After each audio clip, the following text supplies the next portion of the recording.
Good morning, everybody. In the last lecture, we had seen the incident which has been taken place between the writer and H.G. Wells. The debate incident was there, and we saw that G.B. Shaw just overcome, or we can say easily defeated H.G. Wells in that debate competition. Further, G.B. Shaw stated that I must not leave incipient orators to suppose that my technique as a speaker was acquired by practice alone. And further, he stated that means whatever technique he has achieved as orator, that technique was achieved only through practice. Practice only cured my nervousness.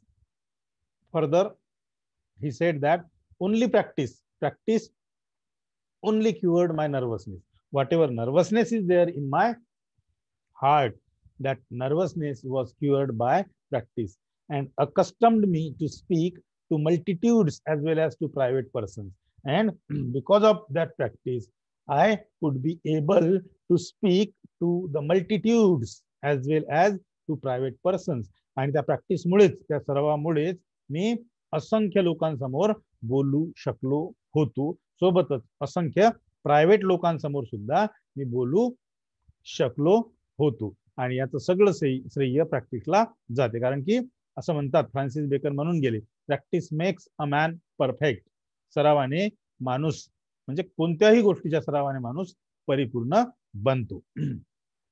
I practiced the alphabet as a singer practices scales until I was in no danger of saying lo, he, re, elen, thi, this her pointed sword instead of lo. Here I lend thee this sharp pointed sword. Means he was reading all the text which he has.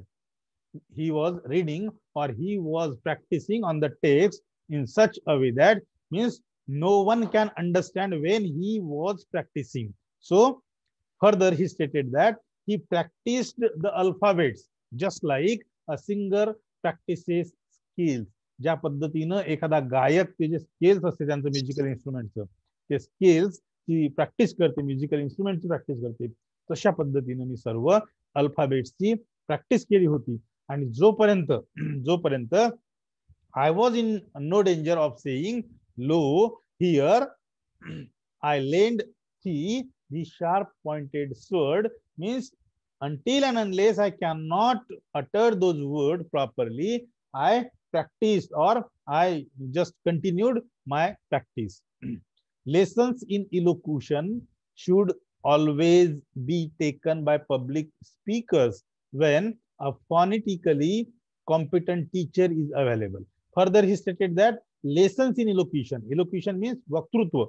Those lessons in elocution should always be taken by public speakers when a phonetically competent teacher is available. आणि वक्तृत्वाचे जे धडे आहेत ते धडे नेहमी public स्पीकरनी घेतले पाहिजे. आणि खास करून जेव्हा फॉनेटिकली किंवा फॉनेटिक्सचे जेव्हा टीचर्स अवेलेबल असतील तेव्हा ते घेतलेच पाहिजे. Then one can become a public speaker. But art must conceal its artificiality. But while taking those lessons of elocutions, whatever art we have, that art must conceal its artificiality. म्हणजे आपली जी artificiality असते ती artificiality तिथं दिसता कामा नये. ती कला असली पाहिजे आपल्याला आर्टिफिशियलिटीला नॅचरॅलिटी मध्ये कन्व्हर्ट करण्याची. मग आपण खऱ्या अर्थानं पब्लिक स्पीकर बनतो असं G.B. शॉना वाटते. And the old actor who professes to teach acting and knows nothing of phonetic speech training is to be avoided like the plague. And some old actor who professes to teach acting, एखादा जो म्हातारा actor असतो आणि तो असं जाहीर करतो की मी आता नवीन येणाऱ्या लोकांना ऍक्टिंग शिकवतो. And knows nothing of phonetic speech training, आणि त्या ऍक्टरला जर फोनेटिक स्पीच ट्रेनिंग बद्दलच माहित नसलं, is to be avoided like the plague. म्हणजे अशा गोष्टी आपण टाळायला पाहिजे. At last, I could not deal with all the invitations I received. Further, G.B. Shaw stated that means once upon a time, or once he was unable to speak before public. Initially, he was unable to speak before public, but he started to practice. He started to speak in public debates. He started to speak in corner meetings. He started to speak in street meetings. Means he never leave the opportunity to speak into the public or among the people. And that's why, means meanwhile, initially when he wanted to become a public speaker, at that time when he started to speak before public, at that time his hands and entire body started to shiver, but he control all the things, and he practiced in such a way, and one day he became a public speaker, or we can say famous public speaker, famous orator. And all these things has happened with him only due to practice. ह्या ज्या सगळ्या गोष्टी जी Shawn सोबत घडलेल्या होत्या, त्या केवळ आणि केवळ प्रॅक्टिसमुळे झालेल्या होत्या. कारण की आपल्याला त्यांनी या लेसन मध्ये त्यांनी कन्फेसिंग दिलं, कबुली दिली का जेव्हा त्यांनी पब्लिक स्पीकिंगला सुरुवात केली होती त्यांना काहीही कळत नव्हतं. जेव्हा ते पहिल्या मीटिंगला गेले आणि त्यांना बोलायचं सांगितलं गेलं, अक्षरशः ते जेव्हा बोलायला सुरुवात केली त्यांना बोलणं सुचत नव्हतं, हातपाय थरथर करत होती. 3-4 मीटिंग नंतर त्यांना चेअरमन बनवलं गेलं मीटिंगचं, तेव्हा सुद्धा त्यांना मीटिंगचे मिनिट साइन जेव्हा करायला उठले ते, तेव्हा अक्षरशः हात थरथरत होते. परंतु त्यांनी त्यांचे प्रयत्न सोडून दिले नाही. He doesn't leave the efforts of becoming a public speaker. आणि नंतर मग ते पुढे सांगतात की एक फेमस ओरेटर म्हणून, फेमस पब्लिक स्पीकर म्हणून ते पुढे आले, आणि मग त्यांना इन्व्हिटेशन्स मिळायला सुरुवात झाली.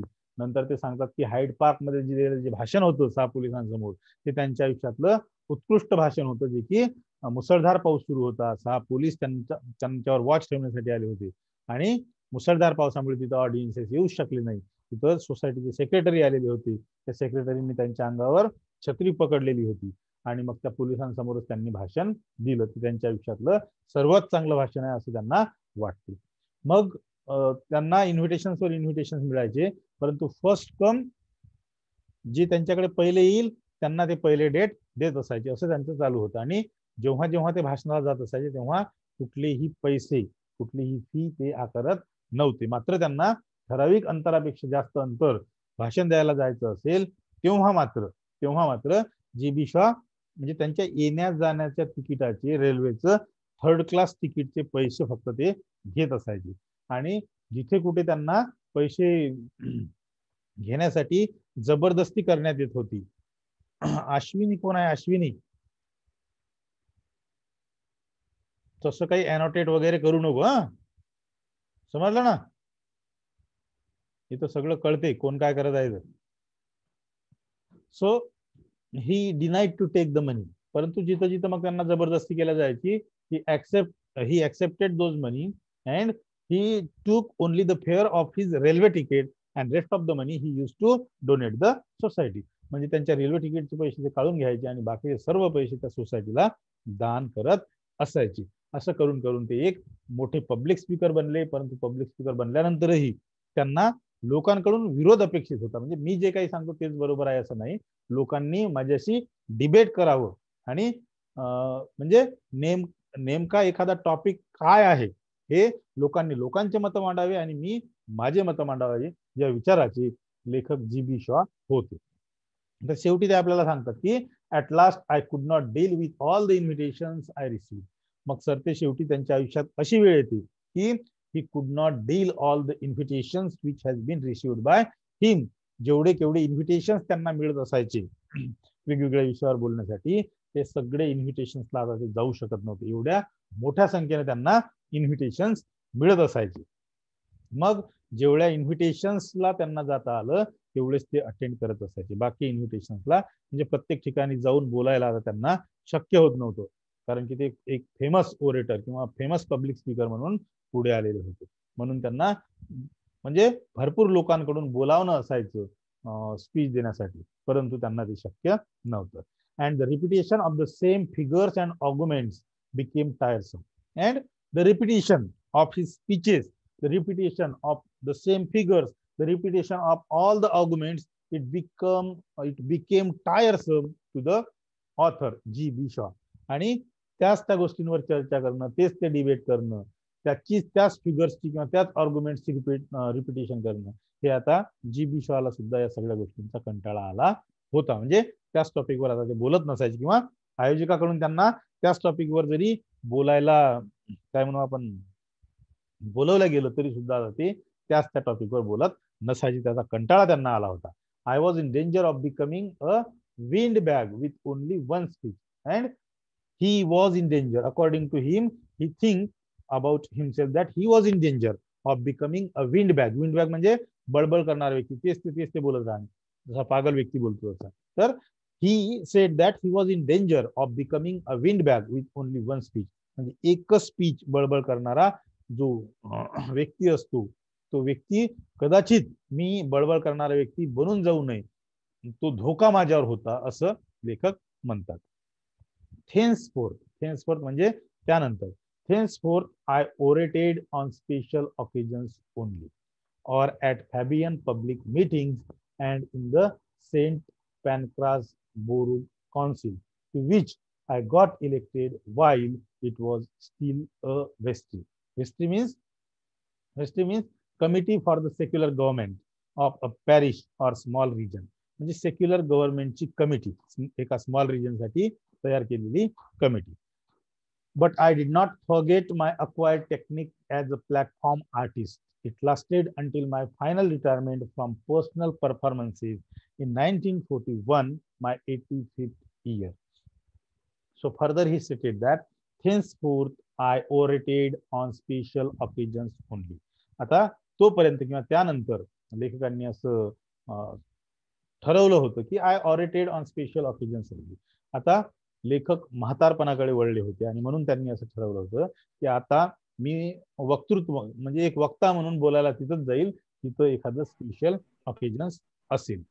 और at Fabian public meeting and in the Saint Pancras Borough Council, किंवा फॅबियन पब्लिक मीटिंगचं आयोजन केलेलं असेल किंवा सेंट पॅनक्रास बोरो काउन्सिलचं आयोजन केलेलं असेल, अशा विशिष्ट ठिकाणीच मी बोलायला जाईल, असा निर्णय लेखकांनी G.B. शॉ यांनी घेतलेला होता.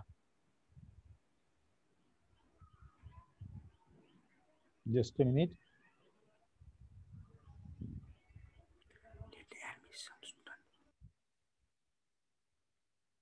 Okay, fine.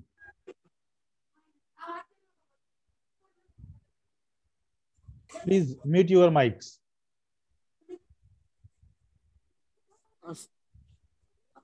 आपापले माइक्स म्यूट करा. Okay, fine. To which I got elected while it was still a vestry, and particularly Fabian public meetings and in the St. Pancras Borough Council. To those councils I have been got elected while it was still vestry.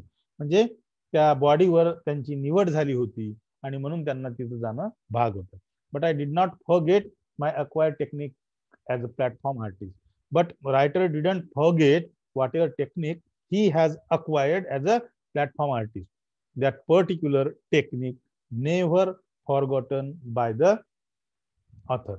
It lasted until my final retirement from personal performances, and that oratorship was lasted until the final retirement from all the personal performances in 1941. आणि हे जे ओरेटरशिप होती लेखकांची किंवा public speaker technique acquire केलेलं होतं, हे public speaking लेखकांची जवळपास 1941 पर्यंत, म्हणजे 1941 ला त्यांनी मात्र त्याच्यातून रिटायरमेंट घेतली. कारण की माय 85th year in 1941 writer became 85th year, and that's why at the age of 85th year writer took retirement from public speaking. लेखकांनी 85 वर्ष वय असताना त्यांची पब्लिक स्पीकिंग मधून पब्लिक स्पीकर म्हणून त्यांनी रिटायरमेंट घेतली होती. इथं आपला लेसन संपला. मला असं वाटतं की सगळ्यांना लेसन समजला असावा. लेसन सोपा होता. Thank you very much for listening me patiently. Here we stop. Thank you.